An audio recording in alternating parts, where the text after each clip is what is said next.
Informasi yang benar ke masyarakatnya. Jangan takut melaporkan pelaku-pelaku penempatan non prosedural ke polsek atau kemana gitu, dia curiga, silakan. Masyarakat Bali pada umumnya itu pintar-pintar banget. Ada yang bisa bikin ini, ada yang bisa bikin itu. Karena kendala lah mereka membuat mereka males. Karena apa? Satu permodalan itu yang pertama. Iya, modal. Sebetulnya konsep energi bersih yang paling baik adalah yang sesuai dengan sumber daya alam yang dimiliki oleh negara tersebut. Jadi dalam hal ini karena Indonesia ini negara kepulauan, maka konsepnya bukan lagi konsep interkoneksi. Kalau pulau-pulau yang besar mungkin bisa ya Sumatera, Jawa. Tapi begitu kita bicara Indonesia Timur, maka itu harus menggunakan kearifan lokal. Simak pembahasan topik yang menjadi isu terkini dalam dialog Hai Bali Kengken jam 9 hingga jam 10 pagi di Pro 1 RRI Singaraja, siaran kanal informasi dan inspirasi. 97,9 dan 101,2 FM Pro 1 RRI Singaraja, siaran kanal informasi dan inspirasi. Baik, selamat pagi pendengar. Berjumpa kembali bersama saya Niko Arinata di segmen Hai Bali Kengken untuk edisi hari ini, hari Sabtu tanggal 23 November 2024. Seperti biasa di Hai Bali Kengken di pagi hari ini kita akan mengobrol-ngobrol bersama seorang narasumber yang memang ahli di bidangnya. Dan topik di pagi hari ini adalah kita akan membahas tentang sinergi karakter anak. Kalau pada umumnya, kalau menurut tokoh-tokoh psikiater anak kali ya, sinergi karakter anak ini adalah sebuah proses penumbuhan karakter positif pada anak-anak melalui kerjasama antara orang tua, ya kan, keterlibatan antara lingkungan sekitar lah ya. Dan di pagi hari ini di Hai Bali Kengken sudah kehadiran seorang narasumber, yaitu selamat pagi, selamat datang di studio Pro 1 RRI Singaraja, Pak Artawan. Pak Artawan, Dr. Putu Artawan SPD MPD. Oh, MSI ya, oke. Waduh, berarti maaf salah ini. Baik, selamat datang, selamat pagi Pak Artawan. Selamat pagi Niko. Iya, Selamat Pak Artawan pagi di Pro 1 1 Singaraja ya, dan pendengar semuanya. Siap, waduh luar biasa sekali ya Pak Artawan. Sebelum kita membahas lebih lanjut lagi, mungkin apa sih yang dimaksud dengan sinergi karakter anak? Lalu kenapa sih Pak membangun karakter anak sejak dini itu penting sekali? Mungkin silakan. Ya, baik, terima kasih. Om Swastiastu. Assalamualaikum warahmatullahi wabarakatuh. Salam sejahtera buat kita semua. Namo Buddhaya dan selamat pagi.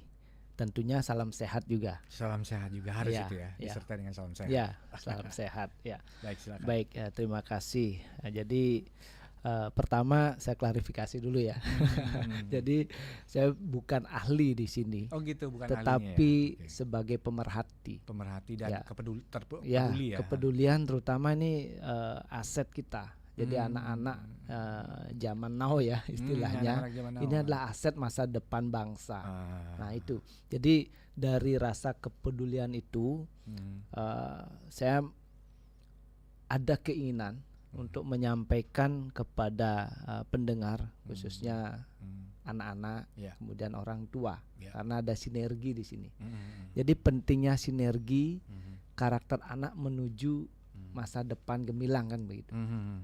Ya, jadi sinergi ini yang dimaksud adalah ada sinkronisasi. Ya, sinkronisasi. Jadi ada sense, ya, rasa antara anak dengan lingkungan.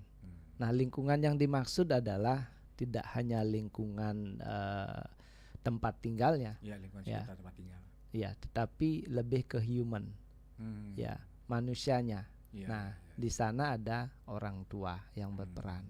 Nah, orang tua yang dimaksud pun tidak hanya orang tua di rumah, tetapi orang tua di mana anak ini berkegiatan, ya, jadi beraktivitas, baik itu di sekolah. Kalau di sekolah, orang tuanya adalah guru, ya, kepala sekolah, guru dan stakeholdernya. Kalau di rumah, orang tuanya adalah orang tua kandung dan juga orang yang bukan dituakan tetapi lebih dewasa. Artinya bagaimana? Ini ada sinergi respect anak terhadap orang tua. Nah, orang tua itu ada kakaknya, ada omnya, ada tantenya. Tidak hanya orang tua kandung, ada keluarga di sekitarnya yang umurnya relatif lebih dewasa. Lebih Nah tua itu ya. iya, jadi harus ada keselarasan di sana. Ya. Nah ini yang kita ingin Kita bahas. kita Oke. bahas pada pagi ini. Jadi pertumbuhan karakter anak itu memang penting ya. Iya. Seperti Pak Putu bilang tadi, itu tergantung lingkungan sekitar, Betul. bukan saja di tempat tinggal. Iya. Berarti di sekolah pun Di bisa sekolah. terjadi ya, bisa Iya. mempengaruhi pertumbuhan karakter anak ya. Betul. Di komunitas mereka misalnya, komunitas setelah mereka. sekolah Hmm. berkegiatan di luar. Iya. Apakah dia berlatih olahraga, Iya. seni dan sebagainya. Nah di situ orang tuanya siapa? Ya mentornya, Iya, ya iya, coachnya, pelatihnya. Ya itu harus ada di sini penanaman nilai moral sebenarnya. Penanaman Iya. nilai moral. Jadi kita harus turut serta ya sebagai orang Iya. tua. Jadi memang sangat besar ya. Berapa persen ya? Sekitar 70% ya pengawasan orang tua itu harus ini ya, harus tetap aktif ya. Betul. Oke, baik. Mungkin menurut pandangan dari Pak Putu sendiri tentang anak-anak zaman now nih. Sekarang ini kayak gimana anak-anak zaman now? Kita Ya. ini kan masing-masing punya persepsi yang beda-beda ya. Betul. Oke. Kalau menurut Pak Putu sendiri bagaimana? Ini begini ya. Ini mungkin setiap keluarga punya seni atau cerita yang bervarian. Namun saya yakin ini belum survei nih, maaf ya, belum observasi data. ya. Oke. Tetapi sejenis cerita ya. Sepertinya keluhan orang tua dengan anak-anak sekarang adalah kepedulian. Nah, ketika mereka diajak berkomunikasi, mungkin tangan dan matanya di gadget. Nah, ini yang itu udah biasa, ya. udah umum itu. Nah, ya. Oke, ini oke. mungkin hampir semua Mungkin hampir semua orang ya, tua ya, ya, merasakan ini. ya. Terus bagaimana? Ya, Ah, diberikan kegiatan yang positif, mungkin sama. Artinya tingkat persentasenya tidak terlalu signifikan ya. Kenapa? Karena setelah itu main gadget lagi. Main gadget lagi. Ya, tidur larut malam, bangun molor dan sebagainya. Dipanggil, nah gimana? Iya, Ya, itu yang kita amati ya dari pengamatan beberapa dan cerita dari orang-orang tua. Gimana nih Pak Putu, anak saya dipanggil susah. Iya, dipanggil. Ya. Tapi kadang-kadang kalau kita suruh yang baik begitu kan, Iya. misalkan itu untuk dirinya dia sendiri, ya katakanlah bisa sampai 1 jaman, ya Betul. kan? Karena saking kasihkannya di depan gadget mereka masing-masing begitu. Nggak tahu kalau misalkan kita intervensi masuk ke dalam dunia mereka, ya terkadang yang Ya. seperti yang saya alami itu. Si anak agak berontak sedikit. Betul. Apaan sih Pak? Nah, Ya. seperti itu. Gitu. Ya, dari intonasi suara kita agak ngiris-ngiris ya Iya, dengan iya. anak zaman now. Mungkin tidak semua. Tidak semua. Tetapi sebelum lebih lanjut ke tahap itu, saya ingin menyampaikan beberapa poin penting terkait dengan fondasi ya untuk karakter anak. Jadi saya kutip dari salah satu referensi ada 9. Ada 9 Ya. Oke. Mungkin ini yang menjadi kurang menjadi pembiasaan anak zaman now. Yang pertama saya bacakan ya. Cinta Tuhan dan segenap ciptaannya. Cinta Tuhan dan segenap ciptaannya. Ya.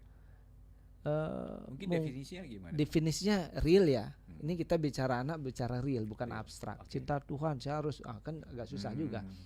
Jadi implementasinya adalah masihkah kita melihat anak-anak bangun pagi berdoa atau bersembahyang? Ya, ya. Itu hal yang kecil. Ya. Misalnya karena keaktivitas mereka pagi, sore atau pagi malam lah. Kalau dulu zaman kita, mohon maaf saya Hindu ya, sampai bikin dulu istilahnya kojong untuk canang yang kecil pakai daun. Oke, Kita bikin itu bantu orang tua. bantu orang tua. Ya, kita sembahyang. Istilahnya ngejot di pagi ya, Iya, pagi kalau hari. setelah masak nasi, Ya, ya. masak nasi, ada jotan, kita potong-potong daun kecil-kecil Memang sudah isi menjadi kewajiban nasi. tugas sehari-hari ya. dan akhirnya jadi pembiasaan. Jadi terbiasa. Iya. Nah, itu saya lihat sekarang mungkin Udah enggak iya. ini ya melenceng jauh ya. Iya, Dengan itu pendidikan, satu. Ya, itu satu ya. Baik. Yang kedua, mandiri, disiplin dan tanggung jawab. Mungkin agak punya rasa sense tanggung jawab agak tinggi ya, karena segmen umur anak-anak kan bervarian. Iya, variasi Tapi beda-beda. paling tidak mandiri. Misalnya, mungkin tidak semua juga setiap rumah itu ada asisten rumah tangga misalnya. Ya. Tapi apakah kita mengkultuskan ART itu untuk segala sesuatunya digarap atau untuk dikerjakan memenuhi oleh? kebutuhan mereka Iya, lah ya, oke. tidak kan? Contoh mengambil sesuatu yang sederhana. Ya. Sesuatu itu di depan mata, minta tolong ke ini, ke KRT. ART, bawain ini, ambilkan ini, bersihkan kamar. Nah, satu hal yang mandiri yang saya maksud adalah implementasi keseharian. Bangun pagi, dulu ada nyanyian ya, bangun pagi ku terus mandi. Salah sebenarnya. Salah sebenarnya. Bangun pagi ya bersih-bersih. Bersih-bersih dulu. Ya minimal tempat tidur. Ya dirapikan. Setelah itu baru masuk kamar mandi. Iya, Minum air kalau putih dulu lah baru masuk kamar iya, mandi. kalau ada waktu kita olahraga sedikit kan dulu. begitu ya. Nah itu, mohon maaf ya pencipta lagu, bukan salah lagunya sih sebenarnya. Oke. Ya, yang ketiga, jujur, ya, dan berkata bijak. Berkata bijak mungkin saya lebih spesifikkan. Artinya berkata sopan. Iya. Jujur, cenderung anak-anak memang jujur, menyampaikan apa adanya. Sekarang dari intonasi ya, berkata sopan. Dipanggil seperti tadi kan, karena di gadget nih mungkin nggak tahu tegang di gadget, dipanggil putu loh gitu misalnya. Ya apa sih pak? Apa sih mah? Kan kayak gitu. Jadi paling tidak, iya ada apa? Iya.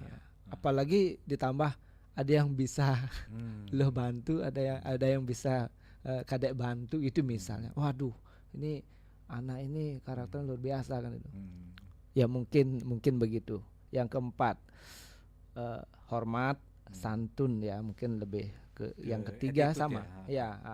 Jadi sopan ya, mendengar yang baik ya.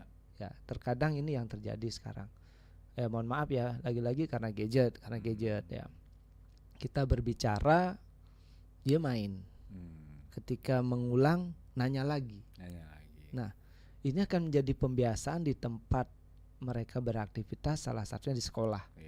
Dia akan kurang fokus dalam mendengar dan menerima. Ini yang terjadi kalau di survei kan literasinya rendah. Ini yang terjadi ya. Data kalau dalam riset itu ada ya, literasi rata-rata literasi dan numerasi anak Indonesia rendah. Ya. Jadi nah ini perlu kepedulian bagaimana dari masing-masing pihak. Iya, masing pihak. Untuk meningkatkan Nah, edukasi seperti literasi. tadi ya, jadi harus dimulai dari hal yang kecil. Ya. Nah, itu. Kalau nggak salah kapan saya lihat begitu di short kali ya, di kanal YouTube kalau nggak salah kemarin saya sempat lihat salah satu negara di Eropa itu saat ini sedang mengurangi yang namanya teknologi. Dan mereka itu kembali Betul. ke gadget yang memang benar-benar apa adanya, hanya bisa Iya. berfungsi sesuai dengan kebutuhan, mengirimkan pesan teks, Mhm. hanya menelpon, dan tidak ada lagi yang berhubungan dengan media sosial seperti itu. Iya. Swedia sudah menerapkan, menerapkan ya. memulai artinya mengajarkan anak di tingkat dasar itu dengan menulis, ya. Membaca. Sekarang jarang ya menulis. Mungkin mohon maaf nih, saya juga sering sekarang di laptop terutama ya. Mengajar pun jarang menulis di papan karena ada media PowerPoint, digitalisasi online dan sebagainya. Ketika suruh menulis getar tangannya. Ya. Dulu zaman saya SD sampai saya menulis aksara Bali, ya. Itu tebal tipisnya itu harus sama iya, harus seimbang harus ya. benar ya. Jadi biar terlihat Harus, ya. Nah itu. Nah sekarang itu yang kurang. Swedia udah memulai lagi dengan pola konvensional ya, tetapi bukan berarti meninggalkan kemajuan teknologi, bukan. Tetapi mereka memulainya dari tingkat dasar untuk menanamkan nilai sense of motorik dari anak sejak dini. Tergantung kita yang menggunakan sebenarnya ya. Ya benar. Apalagi ya namanya juga pengaruh lingkungan. Itu kita nggak bisa inilah ya. Kita nggak bisa nolak, kita nggak bisa istilahnya melarang lah anak-anak kita itu pada saat mereka bergaul di lingkungan mereka, tiba-tiba mereka sudah mengetahui apalagi anak-anak kan lebih cepat daripada kita seperti itu. Betul. Ya. Oke. Ya. Jadi oke. Pertanyaan berikutnya nih mungkin Pak Putu, mungkin peran orang tua untuk membangun karakter anak, mungkin ada pesan-pesan atau apa untuk para orang tua, apalagi kalau kita lihat pada umumnya di Kabupaten Buleleng ini sebagian kecil sih para orang tua masih rada-rada gimana ya, masih agak cuek kali ya. Mungkin itu terpengaruh oleh faktor keadaan mungkin kayak gimana. Itu menurut Pak Putu bagaimana? Ya, begini. Sekarang kita berpikir ke depan ya. Ya. Tadi saya memulai dengan bahwa anak itu adalah aset. Nah, apakah kita ingin menunggu seolah-olah bom waktu ketika mereka frontal di usia-usia remaja ke atas, atau memang kita lebih strict di usia anak-anak, bukan dengan kekerasan, tetapi bagaimana melakukan pendekatan persuasif yang humanistik dengan anak. Ya, contoh misalnya seperti tadi malas bangun pagi, bagaimana caranya kita cari faktornya. Oh ternyata malamnya larut malam bermain, nah mungkin kita batasi. Ya, harus ada kontrol memang. Ya, kadang-kadang orang tua sibuk. Iya, ini kadang-kadang kita sebagai orang tua juga lost control. Iya, lost control itu. Jadi lebih seperti tadi, lebih peduli, kemudian bangun pagi. Orang tua itu teladan. Jadi anak itu melihat orang tuanya bangun pagi. Figur lah ya. Iya, figur. Bangun pagi ngapain? Orang tuanya rajin bangun pagi. Misalnya kalau yang muslim sholat misalnya, ya, bersihkan kamar olahraga atau beraktivitas prepare untuk ke tempat kerjanya. Nah saat itu anaknya masih di tempat tidur, ya bangunkan dengan rasa sayang, ya, dengan kasih sayang. Kita mulai, ya, kalau dibentak-bentak kayaknya tambah berontak dia. Iya, kadang-kadang terus apalagi seumuran ini ya. Iya. Umur rapuh. Iya. Oke. Nah, kemudian tips lain adalah ajak mereka ketika ada weekend, waktu-waktu senggang dengan situasi dan kondisi yang mendukung. Artinya begini. Kita ajak misalnya ya makan bareng. Nah, di sana ada rasa kekeluargaan, rasa memiliki rasa kepedulian, sehingga kita bisa memasukkan nilai-nilai karakter tadi. Termasuk ada momen sembahyang. Nah, ini yang bagus ini. Ya. Momen sembahyang, di tempat sembahyang kita selipkan nilai-nilai moral, nilai karakter. Kita duduk bersama, ya, santai, sehingga ya saat itu hal-hal yang negatif mungkin tidak terlalu dekat ya, karena kita di tempat suci, tempat sembahyang, ya, emosi terkontrol, ya, perkataan kita lebih baik, ya mau tidak mau ya harus begitu dengan anak, sehingga ya sinergi yang dimaksud ini adalah aset untuk masa depan mereka, ya. Nah seperti ini. Ya. Mungkin itu bisa dimulai dari faktor kebiasaan dari orang tua kali ya. Ya Pak Putu ya, kebiasaan faktor dari orang tua, dan nantinya akan bisa menjadi contoh ya dari anak-anak, mungkin meniru kebiasaan-kebiasaan dari orang tua. Dan kadang-kadang seperti ini Pak Putu ya, sering kita alami begitu ya, pola pikir orang tua itu, apalagi kalau yang namanya orang tua sudah terpengaruh dengan teknologi ya kan. Nah untuk masalah pendidikan anak, kadang-kadang orang tua berpikir seperti ini. Zaman teknologi saat sekarang ini biarkanlah anak berkembang dengan teknologi yang sekarang. Apapun yang dia ingin tahu, ya kan, biarkan mereka mencari. Apalagi udah ada YouTube kok, ingin belajar apa bisa di sana semua. Kalau menurut Pak Putu itu gimana? Pola pikir orang tua yang benar atau bagaimana? Iya, seperti yang saya sampaikan tadi, kita tidak menjauhkan anak dari perkembangan teknologi ya, tetapi kita harus kontrol. Ya, kontrol misalnya platform apa sih yang dilihat biasanya. Saya nggak terlalu hafal, cuman saya agak ngiris ketika anak itu tangannya serot.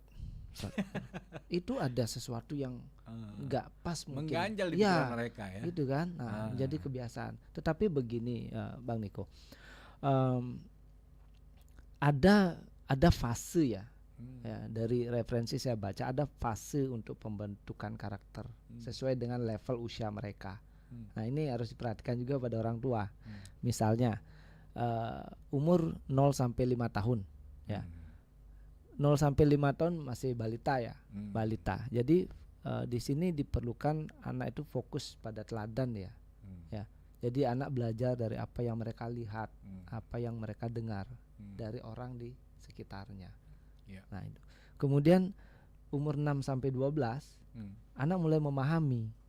Ya, mempraktikkan nilai moral tadi dalam kehidupan sehari-hari. Contoh bersembahyang. Itu sudah menjadi kebiasaan 6 sampai 12. Kalau 5 tahun mungkin belum, dia ngikut. Kalau kakaknya sembahyang mungkin kalau dia ya ngikut aja. Secara tidak langsung. Bahasa Balinya kupang tangan ya kupang tangan. Nyangkupang lima ya, gitu ya. nyangkupang lima ikut, bersila ikut. Dia belum memaknai itu tapi hanya mengikuti. Mungkin karena sudah terbiasa. Betul. Nah, umur 13 sampai 18 tahun.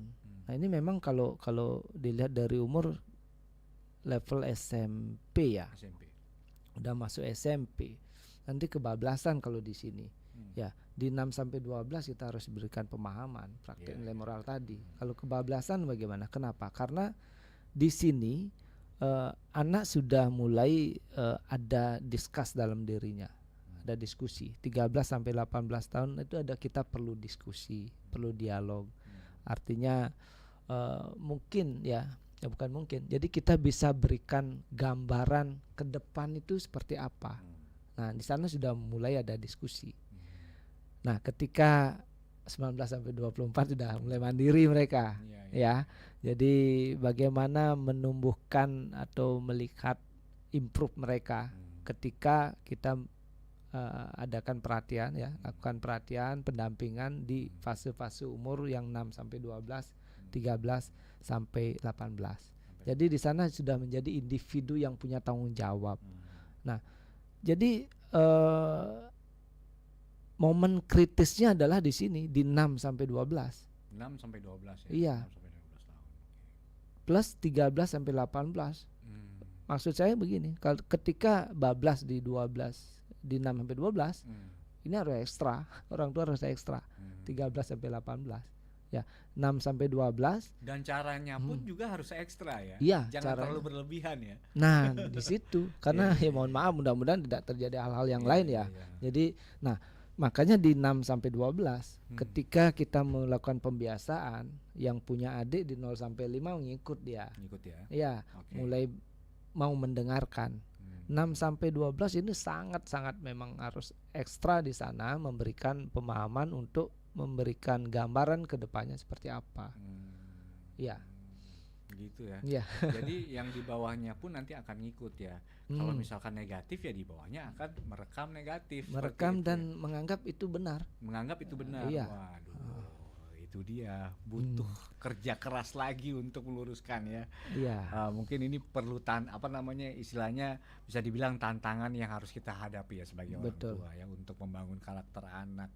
Apalagi di usia seperti Pak Putu bilang tadi di usia dari 6 sampai ke 12. Iya. 6 sampai 12, 13 sampai ke 18 seperti itu. Nah, kalau untuk kepercayaan misalkan dari umur 13 sampai 18 tahun nih Pak Putu.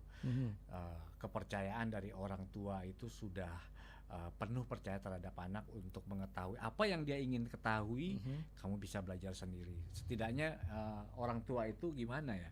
Saat ini kebanyakan sih pada umumnya orang tua berprinsip seperti itu ya. Iya. Dan kebanyakan juga para orang tua itu untuk memberikan pemahaman yang lebih detail itu agak-agak gimana ya, mungkin karena faktor itu bagaimana menurut Pak Putu? Ya, hal yang sederhana begini. Jadi varian dari knowledge orang tua kan memang berbeda ya. Jadi apakah itu menjadi basic keilmuannya, kemudian pembiasaan di lingkungan keluarga, lingkungan kerja itu sangat bervarian. Yang terpenting adalah yang simple ya untuk anak di usia itu kita jangan lupa memberikan apa istilahnya pembiasaan positif ya. Contohnya memberikan pujian, penghargaan, reward dan punishment itu di sini. Ya. Itu memang penting ya untuk anak-anak ya. Sangat penting ya. Jadi dengan pujian bukan mulu-mulu ya. Jadi ketika si anak sudah melakukan pembiasaan positif, kita berikan appreciate. Ya, kita apresiasi ya. Wah, ini baru anak papa gitu misalnya, hanya gitu ya. Jadi beda sense-nya. Mereka merasa dipedulikan. Next pasti apa yang kita sampaikan diikuti. Karena itu menjadi suatu menjadi suatu budaya. Betul. Anak ya.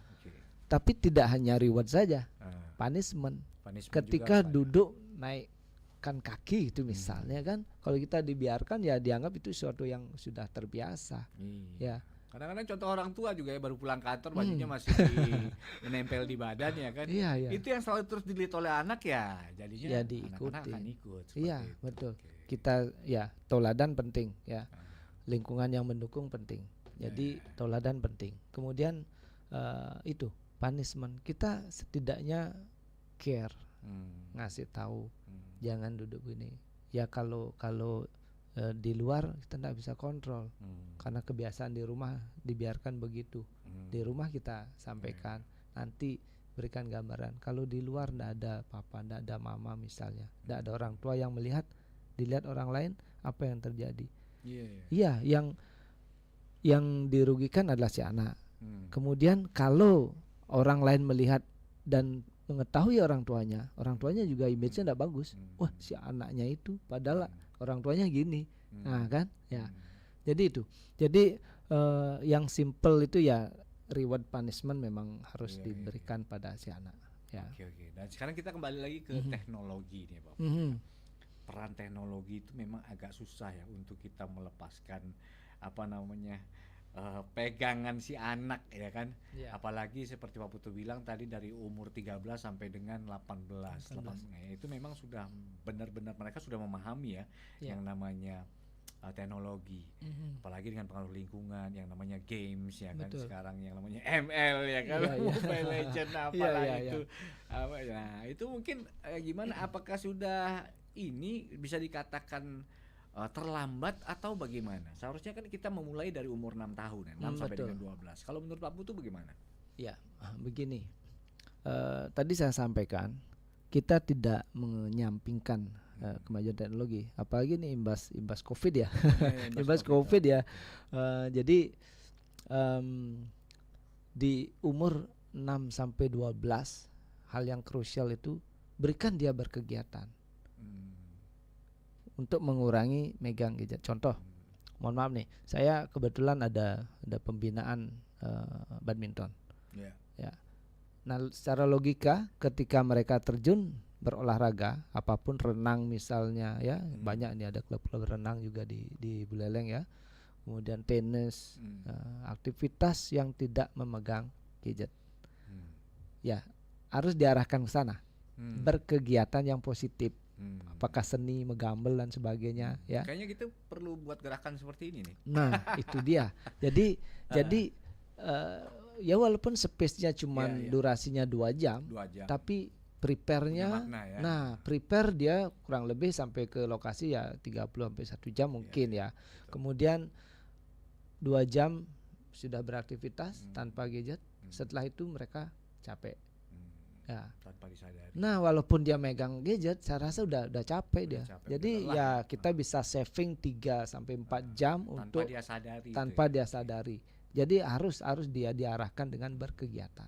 Berarti harus nih ya kerjasama antara pihak sekolah ya kan, diadakan namanya ekstra. Betul. Lebih ini lagi ya agar mereka tuh lebih fokus ya kan. Tidak beralih lagi fokusnya ke ini ya. Ya, tapi memang ya saya memprediksi nih. Pasti ada orang tua, ini anak saya memang gemar di coding misalnya, kan harus pegang itu. Iya, tapi kontrol. Ya kan? Jangan lost control. Karena ya jadi pas lihat gadget bukan main coding dan sebagainya, bukan belajar. Ya, jadi boleh saja. Saya kan cuman khawatir ketika lost control, belajarnya 30 menit, mainnya 3 jam. Itu. Iya kan? Iya juga sih. Iya. Oke.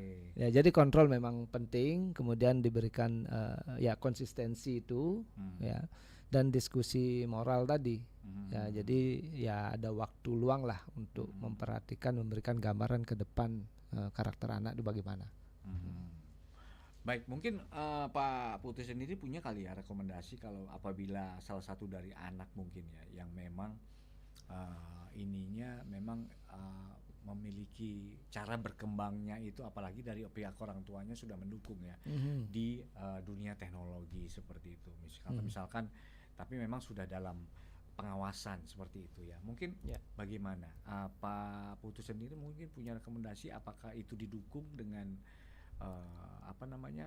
media-media seperti apa saja yang mendukung gitu? Ya, begini. Jadi identik dengan berkegiatan positif tadi ya. Jadi kalau orang tua atau sebagian besar belum mampu untuk memfasilitasi itu, jadi bisa minta tolong dengan yang expert di bidang itu. Ya memang harus diskusi atau konsultan dengan psikiater ya. Iya, apakah anak ini mampu ya? Iya, mampu. Tetapi setidaknya kita mencoba mencari tahu bakat dari anak itu apa. Ya, kalau memang bakat di seperti tadi di digital teknologi, berarti kita harus perlu orang yang memang me-advise di sana. Ya, ada bimbingan di sana. Terlepas dari kemampuan orang tua ya.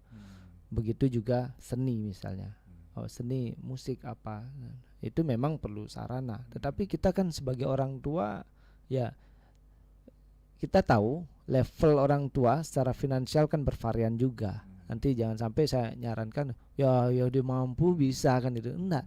Artinya gini, sekarang kembali ke mindset.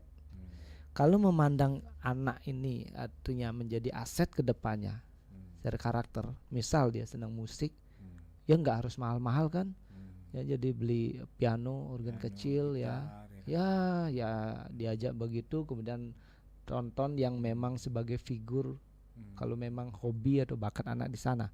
Ya begitu juga dengan olahraga, renang, badminton, tenis dan sebagainya. Memang equipment itu menyertai, tetapi kembali ke mindset. Rokok aja kita bisa beli, itu misalnya kan, atau hal lain, tetapi kenapa nggak di saving ke Tapi sana? apakah di umur-umur segitu Pak Putu ya, yang namanya mindset itu tetap akan konsekuen begitu ya? Apakah akan berubah lagi atau bagaimana? Soalnya kan kalau umur-umur ya bisa dibilanglah 18 tahun gitu ya. 18 tahun itu memang di mana masa kita untuk bersosialisasi dan ingin mengetahui seperti ini rasanya seperti apa, ini rasanya seperti apa ya. Bukannya teknologi ya kalau kita lihat Betul. ya, kenakalan remaja yang biasa kita lihat pada umumnya sih seperti anak-anak motor itu kan. Nah, itu gimana tuh menurut Pak Putu? Ya, kembali ke konten tadi ya. Jadi 6 sampai 12 di sana. Oh, pembentukannya ya? Iya, 12 lewat tuh waduh. Agak susah memang. Ya, ketika saya rasa kalau kita bicara penanaman nilai positif, artinya ketika dia berkegiatan di 6 sampai 12, itu kan menjadi prestasi, kan menjadi reward kan. Nah, ketika 12 ke atas mau prestasi apa? Ya akhirnya mohon maaf tanda kutip penakalan remaja, beli motor, di knalpot di brong dan sebagainya, seolah-olah ya aja style. Style kan. Kadang-kadang setelah motor dia bosen, kadang-kadang beralih lagi. Nah, itu kan? dia. Jadi 6-12 kalau pembentukannya bagus kan jadi prestasi. Kenapa? Tetap fokus mereka. Iya, fokus dan konsisten. Dia akan merasakan bahwa oh ini dunia saya. Ini dunia saya. Ya. Dan itu akan membentuk karakter secara individu. Kemudian secara sosial dia mampu bersosialisasi. Nah, di sana kita masuk sebagai orang tua. Lihat figur ini, misalnya siapa juara apa, tempat kerjanya sekarang begini. Nah, itu saya pingin seperti itu. Ya walaupun ya jalan hidup orang beda-beda ya, Tapi apakah itu tidak tergantung dengan karakter anak ya? Karakter anak apabila dia berada di lingkungan ini, aduh kayaknya saya nggak nyaman, akhirnya terpentalah. Iya, apa nggak tergantung karakter anak? Betul. Tapi yang saya maksud adalah ketika ada kontrol orang tua, kita tahu bahwa bakat anak itu di situ. Nah, di situ mulai kita masuk support ya, supporting secara moral dengan memberikan seperti tadi diperlihatkan video-video yang memang support dengan bakat mereka. Kemudian secara finansial, secara equipment kita support. Nah, saving waktu penting juga. Ya, apakah ya 6-12 mungkin masih diantar ya, diantar jemput itu penting. Nah, di situ sebenarnya ini mindset orang tua yang saya maksud. Ya, kalau sudah mereka artinya jangan dilepas begitu betul, aja ya. begitu anak itu merasa nyaman dengan dunianya dan merasakan bahwa ini adalah masa depan mereka. Ya, saya yakin anak-anak itu pasti akan konsisten. Pasti akan reward punishment tadi. Ya, pasti akan konsisten mereka. Nah, itu kalau berpikir ke masa depan mereka ya. Nah, tetapi yang terpenting memang pembiasaan dari sejak dini ya. Berarti kita harus memperingatkan kepada para orang tua ya. Orang tua itu harus ya setidaknya mulai saat ini itu jangan terlalu melepas ya. Betul. Melepas apa yang dia rasakan, apa yang dia ingin ketahui. Setidaknya kita harus ikut andil lah di sana seperti itu. Oke, baik. Mungkin sekarang Pak Putu mungkin bisa memberikan contoh-contoh karakter positif yang harus ini contoh nyata kali ya. Yang seperti selain yang Pak Putu bilang tadi katanya mengajak anak-anak untuk melakukan kegiatan-kegiatan positif atau olahraga ya kan, bulu tangkis atau catur. Nah, seandainya apabila satu hari kita ajak anak itu untuk melakukan kegiatan dan tiba-tiba dia langsung terbuka begitu ya kepada kita, waduh Pak kayaknya saya nggak begitu ini deh dengan apa yang harus orang tua lakukan. Ya, itu memang harus dijalani ya. Memang begitu realnya. Artinya kita sebagai orang tua tidak harus memaksakan dalam kondisi itu. Kita lihat potensinya. Disitulah perlunya diskusi kan, ngobrol sama anak, ya komunikasikan dengan baik. Terus maunya apa gitu misalnya ya, bahasa sederhana saja. Ya, inginnya apa? Oh, saya lebih senang ini itu misalnya kan. Ya, kita coba lihat. Tetapi kalau tidak, setidaknya kebiasaan membaca, menulis itu harus ini sebagai alternatif ya. Jadi option yang lain. Kan kita tidak bisa memaksakan. Ya, belum bisa renang, ya dipaksakan malah mumet ya kan. Apalagi melihat temennya yang sudah bisa. Ya. Pasti down, ada degradasi rasa kepercayaan diri, ya confidence-nya kurang berarti. Terbiasa dengan ini yang sering dilakukan kan, jadinya kita coba alihkan ke ini. Biasanya begini, saya sempat mengalami seperti ini Pak Putu ya. Kadang dia seperti tidak nyaman ketika saya itu istilahnya mengajak mereka itu untuk jalan-jalan atau berkunjung ke rumah sanak saudara untuk silaturahmi begitu loh. Nah, mungkin di sana kan dalam pemikiran saya mungkin di sana ingin sharing kepada sepupunya atau bagaimana. Nah, di sana mereka sudah merasa nggak nyaman dan mereka saking asiknya, Pak jam berapa kita pulang? Pak jam berapa kita pulang? Seperti itu gimana tuh? Apa yang dirasakan sama anak itu? Iya. Ini memang saya sedang alami nih ya. Jadi ingin mendekatkan dengan saudara-saudara keluarga yang di keluarga besar ya. Jadi kita berkecimpung di keluarga inti keseharian ya. Ya, sewaktu-waktu ada hari libur, hari raya, momen-momen penting. Bisa sharing. Iya, sharing dan ya harus kenal juga keluarga besarnya. Ya memang anak-anak merasa waduh kurang nyaman. Nah, ya kita saving waktu yang terlalu lama. Kadang kita kan ngobrol kesana kemari itu yang anak-anak juga nggak terlalu suka. Iya, pusing gitu mereka ya. Kita packing kegiatan itu, artinya silaturahmi sekian, habis itu ya kita terbuka. Jam segini kita di rumah siapa kakek misalnya ya, ada rumah tante misalnya. Jam segini kita main ke sini. Nah, itu sehingga dia nggak bosan. Kadang-kadang malahan saya tanya balik, kakak sama adik mau kemana? Maunya kemana sekarang gitu? Iya. Pulang aja Pak. Nah, karena kita nggak planning sebelumnya sih. Iya, Coba misalnya kemana beli apa ya, mungkin nggak pulang jawabannya. Iya.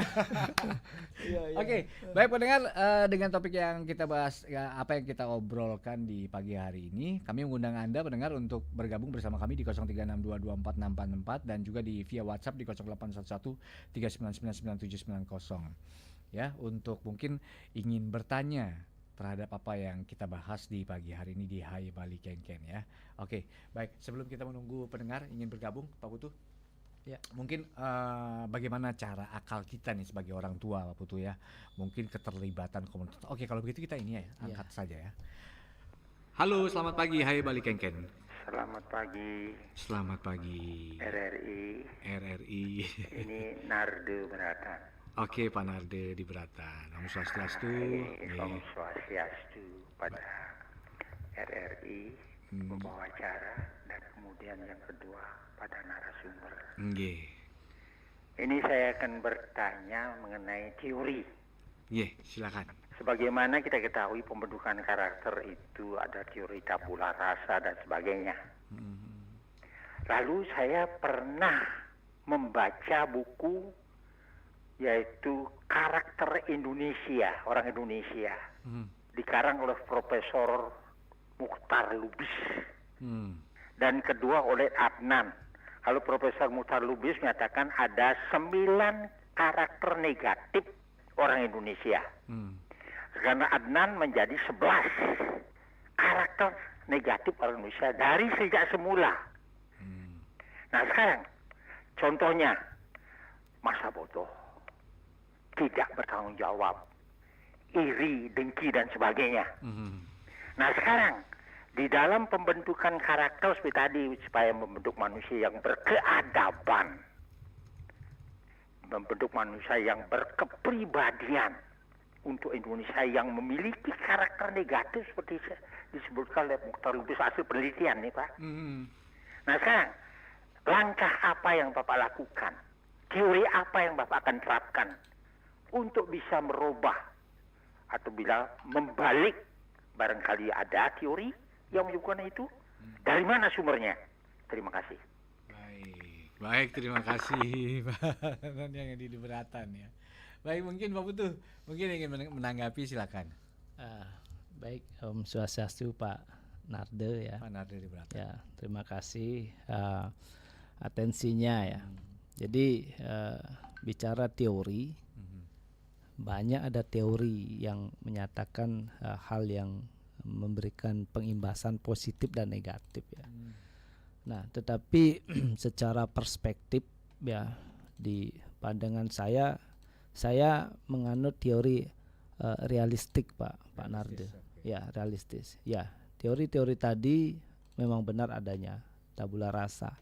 Kemudian ada beberapa riset juga menyatakan itu yang pengaruh karakter positif dan negatif akan bermuara kepada pembiasaan yang menjadi budaya.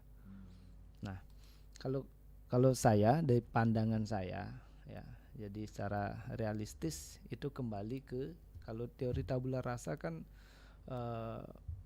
sebuah pandangan ya, pandangan ya, atau karakter manusia yang tidak diwariskan secara genetik itu sebenarnya kan, yang dipengaruhi oleh pengalaman mereka, pendidikannya. Itu yang saya maksud sebagai teori realistis ya.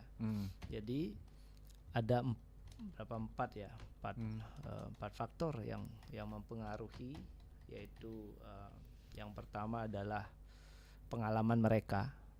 Jadi setiap pengalaman hidup dari manusia atau orang akan memberikan pengaruh pada pembentukan karakter mereka.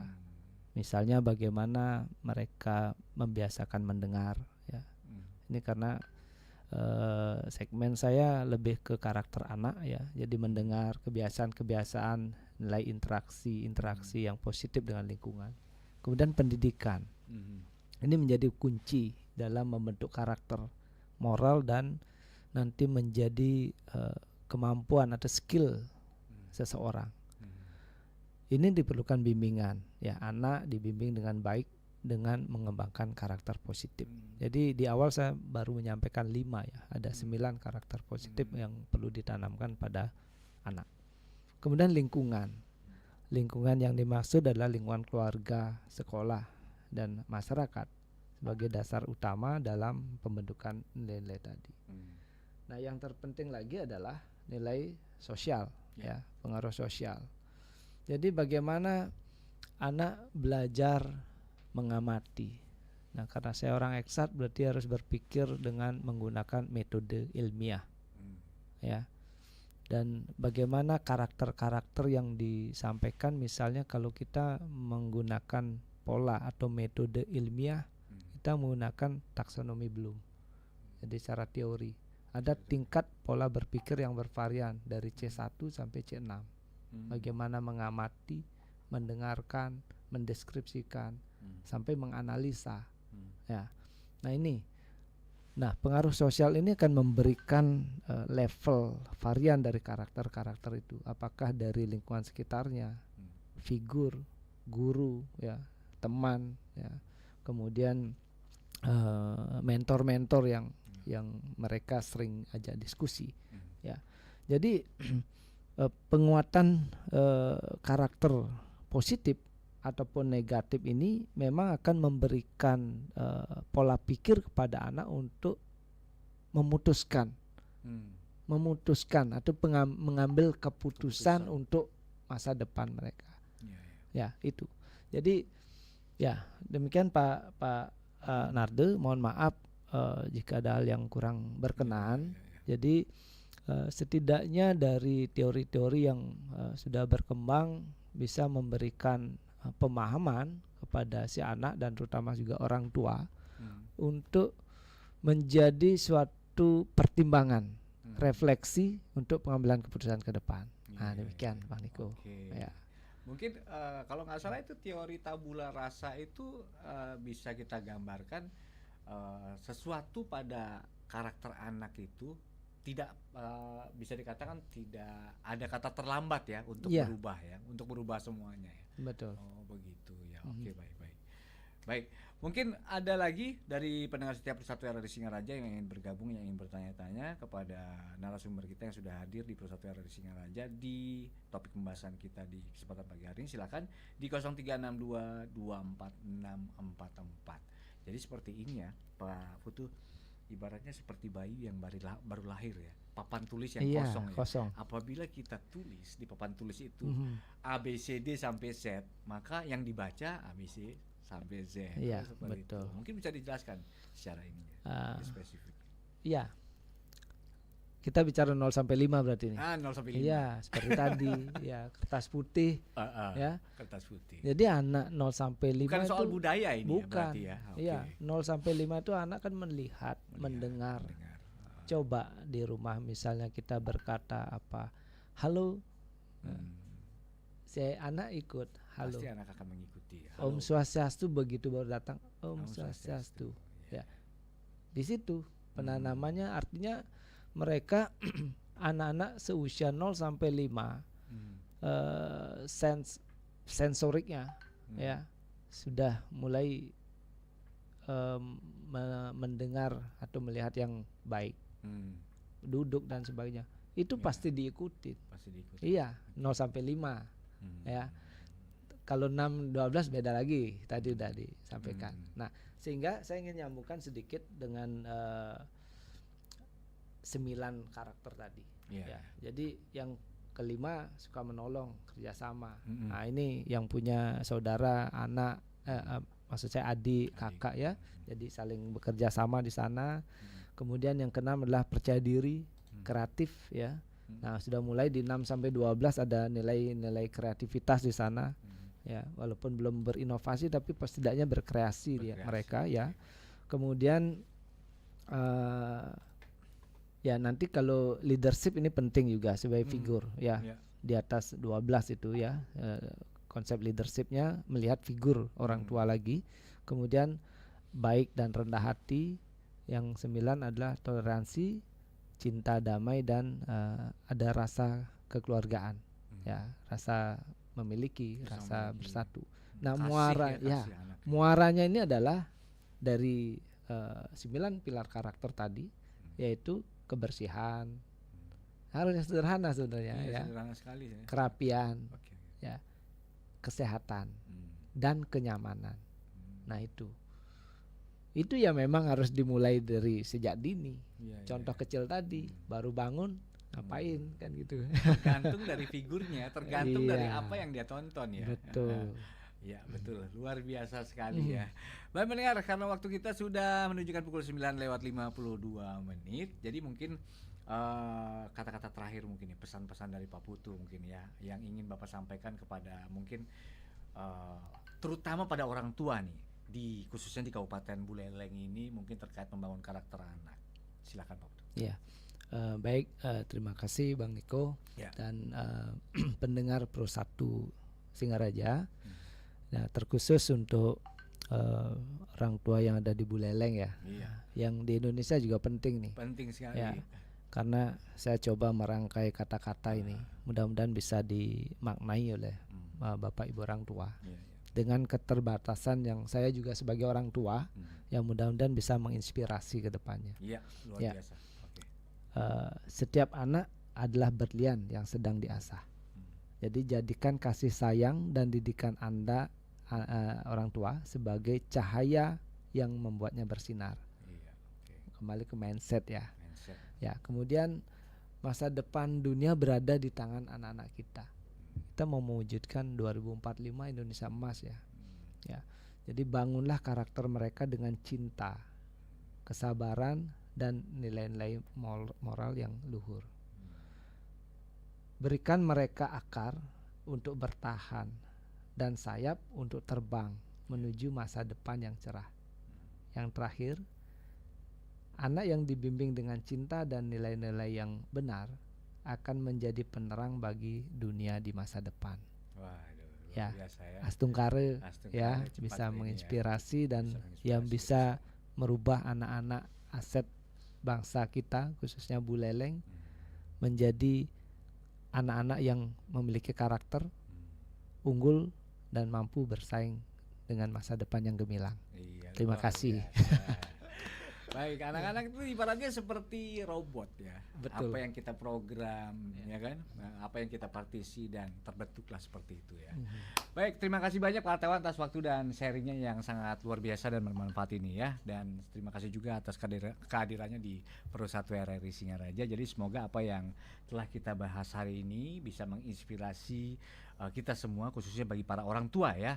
Jadi untuk bersama-sama membangun karakter anak itu yang benar-benar berkarakter tangguh dan sehingga bisa bermanfaat untuk masa depan yang gemilang ya Pak Putu.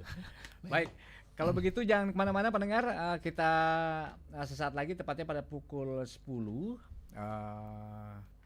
pendengar akan ditemani bersama rekan kami yaitu Irhas seperti biasa di Singaraja siang ini. Baik, sekaligus segmen Hai Balik Kengken menuntaskan kebersamaan kita. Saya Niko Arinata dan juga Saya Putu Artawan. Terima kasih dan terima kasih pada Pro 1 RRI ya, Singaraja dan Bang Niko atas waktu dan ruang yang diberikan. Terima kasih. Langsung saja dari kawasan Jalan Gajah Mada 144 Singaraja Bali. Saya Niko Arinata, sampai jumpa. Pro 1 RRI Singaraja. Follow Instagram Pro 1 RRI Singaraja, Facebook Pro 1 RRI Singaraja.